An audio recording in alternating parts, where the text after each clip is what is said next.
ಆತ್ಮೀಯ ವಿದ್ಯಾರ್ಥಿಗಳೇ, ನಾವು ಇವತ್ತಿನ ತರಗತಿಯಲ್ಲಿ ತಲ್ಲಣಿಸದಿರು ಕಂಡ್ಯ ತಾಳು ಮನವೇ ಪದ್ಯದ ರಚನಕಾರರಾದಂತಹ ಕನಕದಾಸರ ಪರಿಚಯವನ್ನು ತಿಳಿಯೋಣ.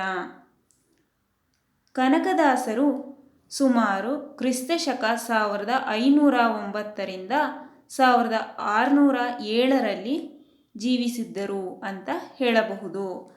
ಕನಕದಾಸರು ಪ್ರಮುಖ ಕೀರ್ತನಕಾರರಲ್ಲಿ ಒಬ್ಬರು. ಇವರು ಹಲವಾರು ಕೀರ್ತನೆಗಳನ್ನು ರಚನೆ ಮಾಡಿದ್ದಾರೆ.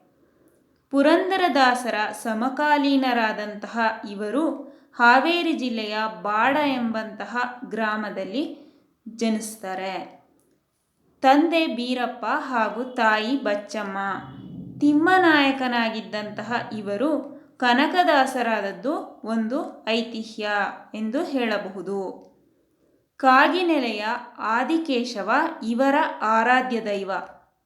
ವಿಜಯನಗರದ ಪಾಳೆಯಗಾರರಾಗಿದ್ದು ಯುದ್ಧದಲ್ಲಿನ ಹಿಂಸೆಯನ್ನು ಕಂಡು ವೈರಾಗ್ಯದಿಂದ ಅಧಿಕಾರವನ್ನು ಇವರು ತ್ಯಜಿಸ್ತಾರೆ. ಹಾಗೆಯೇ ಕೀರ್ತನೆ, ಊಗಾಬೋಗ, ಸುಳಾದಿಗಳನ್ನು ರಚನೆ ಮಾಡಿದ್ದಾರೆ.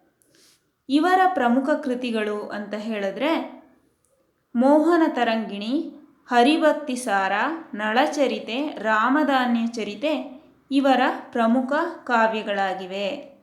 ಕಾಗಿನೆಲೆಯಾದಿಕೇಶವ ಇವರ ಅಂಕಿತವಾಗಿದೆ ಅಂತ ಹೇಳಬಹುದು. ಇದಿಷ್ಟು ಕನಕದಾಸರ ಕವಿ ಕಾವ್ಯ ಪರಿಚಯ.